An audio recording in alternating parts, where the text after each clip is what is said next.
Proto-Luo origins from the Nile Valley to Bahr-el-Ghazal in South Sudan. The history of the Luo people begins in the deep time of the Nile Valley, long before they spread across East Africa. Today, Luo-speaking peoples number are in the millions, but their roots lie in a specific historical and environmental context that shaped their early identity. This video focuses only on the Proto-Luo stage, their origins, the migration into Bahr-el-Ghazal, and their early interactions in Wau, South Sudan, without yet following them further south. By drawing from linguistic evidence, archaeology, and oral traditions, we can see both the scholarly reconstruction of their history and the way Luo communities narrate their own beginnings.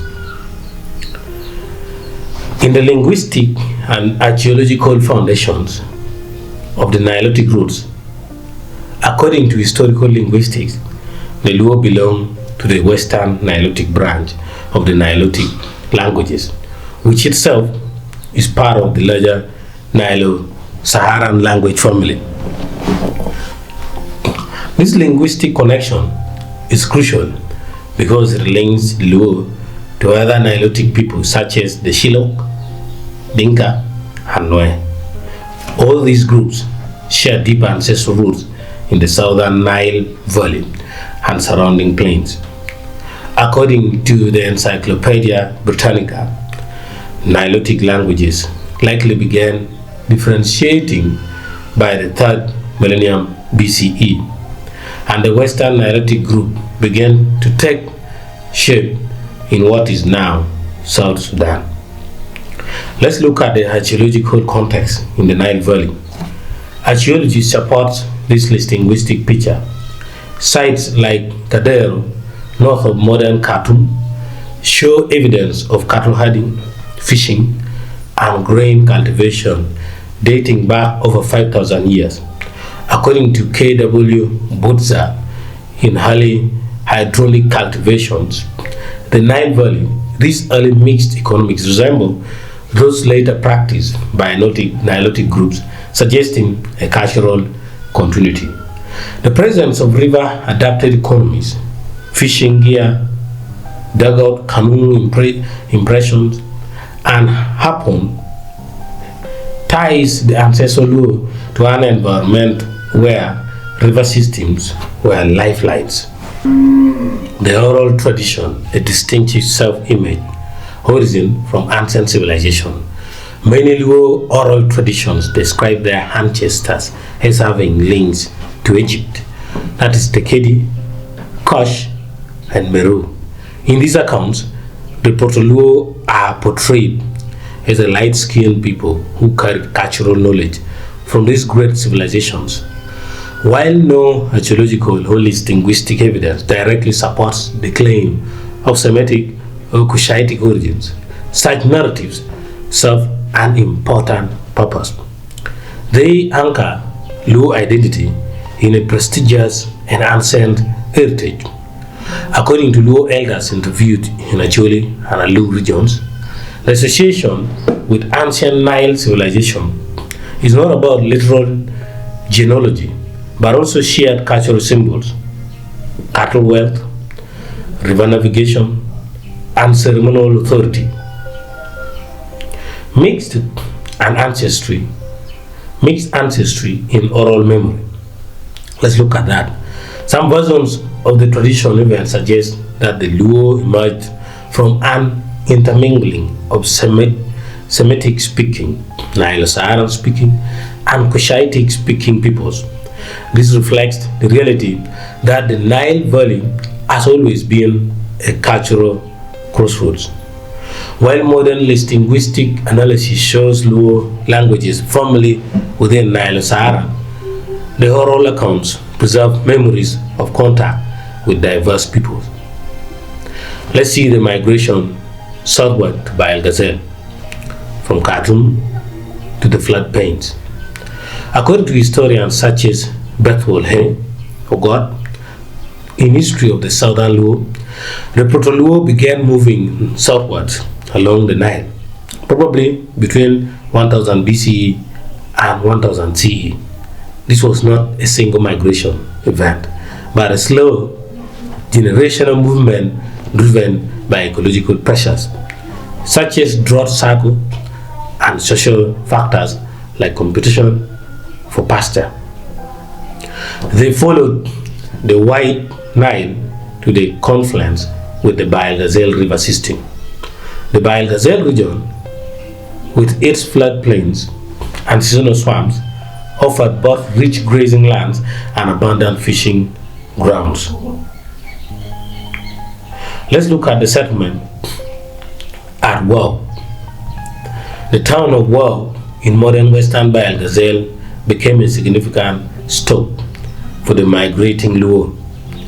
Here, they lived among and near other Nilotic groups such as the Fatit and Bongo, as well as Central Sudanic speakers. According to oral testimony recorded by South Sudanese historian J.L. Ngom, it was in this region that the Luo encountered a darker-skinned population who referred to them as Jochol.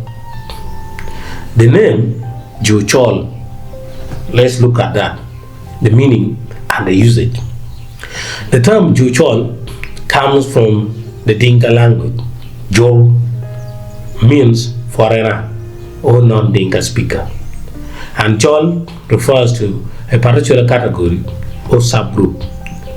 Together, the phrase essentially meant the foreigners among the blacks, or the people passing through. According to anthropologist Douglas H. Johnson, such terms were commonly used by Nilotic groups to describe their neighbors, often reflecting differences in language and customs more than in skin color alone.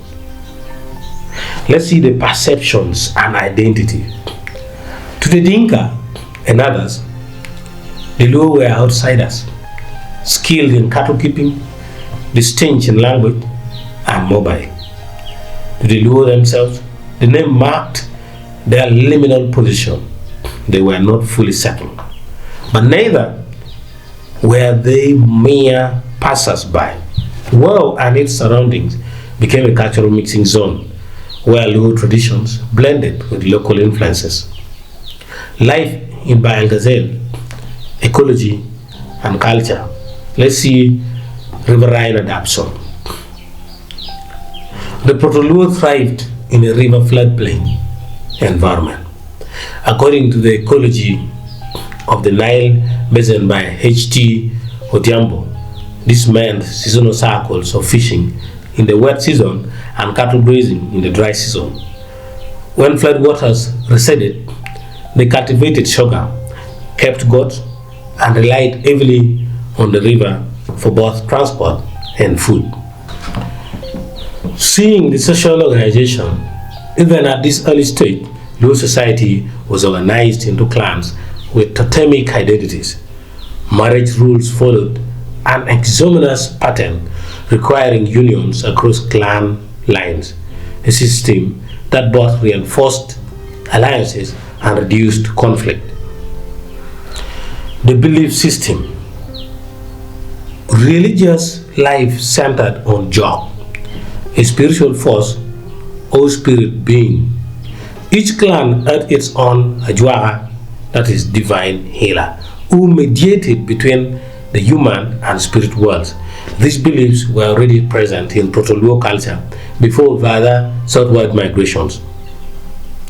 Let's see the interaction with neighboring peoples. The trade and exchange. Bahr-el-Ghazal's position meant the Proto-Luo were part of a trade corridor. They exchanged fish, dried meat, and animal hides for iron tools, pottery, and beads from neighboring communities. There was also intermarriage and assimilation. In Wau and surrounding areas, the Luo intermarried with local people, incorporating new cultural elements. This explains why modern Luo subgroups sometimes show distinct physical traits and dialectal variations. These differences began accumulating even before the migrations into East Africa. Let's see why they left Bahr-el-Ghazal. Scholars generally agree that Bahr-el-Ghazal was not the final homeland of the Luo. Environmental stress, partially flooding cycles, and pasture depletion, combined with pressure from expanding neighbors, likely encouraged some groups to continue moving. According to historian ABC Uchola Hayayo, this was a push and pull dynamic. Ecological strain pushed them onward, while fertile, less crowded lands further south pulled them forward. Oral versus academic perspective. A summary. Oral tradition emphasizes a prestigious origin, ties to Egypt, Kash and Meru, and describes the Proto-Luo as lighter skinned with advanced culture, later mixing with darker skinned populations in Wau. In academic research, it places their linguistic and cultural origin firmly in the Nilotic context, without Semitic or Cushitic descent, and explain skin tone variations through environmental adaptation and genetic mixing in later history. Both perspectives agree on the Bahr-el-Ghazal phase as a formative stage in Luo ethno-genesis. In conclusion, the Proto-Luo journey from the Nile Valley to Bahr-el-Ghazal was not a single epic march, but a slow adaptation to changing ecological and social realities. In Wau, they became known to others as Juchol, a label reflecting their distinct identity in a multi-ethnic environment. This stage, before their entry into Uganda, Kenya, and Tanzania, was critical in shaping Luo's